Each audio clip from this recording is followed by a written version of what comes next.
Welcome back to Decode Healthcare. I'm Harshal, and you're tuning in to Part 53 of our 100-part ICD-10-CM Guidelines series.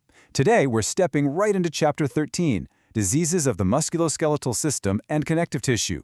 Our absolute mission for this explainer is to conquer Section IC13A of the CMS official guidelines. And remember, these official guidelines entirely override anything you might read in a standard textbook. We're going to master the fundamental clinical differences between pathological and traumatic fractures, break down those mandatory osteoporosis combination codes, and finally, we're going to decode those notoriously tricky seventh character extensions, A, D, and S. If you're ready to code with absolute precision, you are exactly in the right place. Okay, let's take a quick look at our roadmap for today. We're starting with the fracture laws, moving into osteoporosis coding, completely demystifying those seventh characters, and then wrapping things up with real-world audit risks and claim rejections. Section 1. The Musculoskeletal Fracture Laws. So, under CMS guidelines, establishing the absolute clinical difference between these two types of fractures is really the foundation of Chapter 13. What we're looking at here brilliantly illustrates our first major rule. You must never, ever use an S or T traumatic code for a pathological fracture that's actually caused by an underlying disease. Take a look at the split 3D bone model. On the left side, we have a traumatic fracture. This goes straight into Chapter 19. It's a healthy bone snapping under a high-impact external force, like a car accident or, a severe fall from a ladder. But over on the right, look at that porous, brittle bone. This is a pathological fracture, and it's coded from Chapter 13 using M codes. This break happens during normal, everyday activity, like literally just stepping off a curb, because the bone structure is already compromised by an underlying disease, like osteoporosis or a neoplasm. The crucial takeaway here is that a minor fall in a severe osteoporotic patient triggers a pathological fracture code from Chapter 13, not a traumatic code from Chapter 19.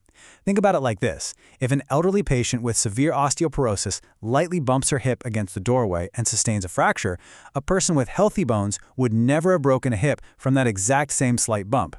It's classified differently because healing is often significantly delayed by that underlying disease. And hey, if you ever have a doubt about whether a fracture was due to trauma or pathology, the guidelines are super clear. You must query the physician. Never just assume. Now, what's really fascinating here is how the CMS guidelines explicitly dictate our coding behavior for these exact minor trauma scenarios. The official text literally tells us, in black and white, that a code from category M80 must be used for a patient with known osteoporosis who suffers a fracture from a minor fall, if that fall wouldn't usually break a normal healthy bone. These guidelines override everything else. You follow the CMS rules, period. No exceptions. Moving on to Section 2, Osteoporosis Combination Codes. Let's see how all this builds into the mandatory combination codes for osteoporosis. ICD-10-CM features mandatory combination codes, and you really need to watch out for this next part. Look at the left side of this breakdown. This is such a common mistake in the industry.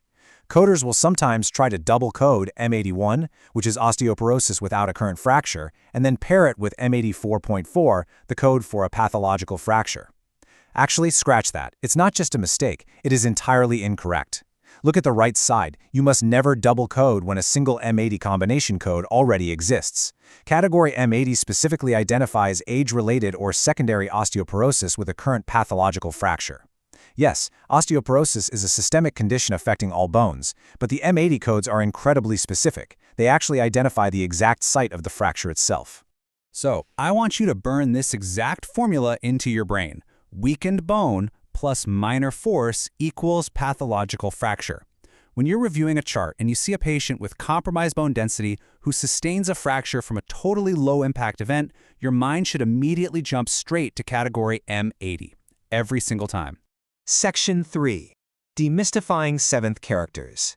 Next up, we are debunking a massive industry myth regarding the seventh character extensions A, D, and S. We absolutely have to correct the widespread misconception that initial encounter means the patient's very first visit with a provider. It doesn't. Character A strictly means the patient is receiving active treatment for the condition. This could be a surgical intervention, an emergency department reduction, or a new cast application. Even if the patient is being seen by a brand new provider for the third time, if they're still undergoing active initial phase treatment for that fracture, you still assign the seventh character A. It's all about the phase of care, guys, not the number of visits. And this matrix perfectly maps out exactly when you need to transition your extensions. You move from A for active treatment directly to D for the subsequent encounter. D is for routine care during the healing and recovery phase. Think along the lines of cast changes, cast removals, or routine X-ray checks just to ensure the bone is mending properly. Finally, we have S for sequela. This is for late effects or complications that arise directly from the fracture long after the acute healing phase has entirely completed. Just remember, when you're using S, the specific type of sequela, like a scar or a joint contracture, is sequenced first, and then that's followed by the injury code with the S extension. Let's make this real. Walking through a patient's actual healthcare journey chronologically, you can see exactly how the seventh character evolves over time as the clinical focus shifts. Stage 1. The patient is in the OR or the ER getting the bone set.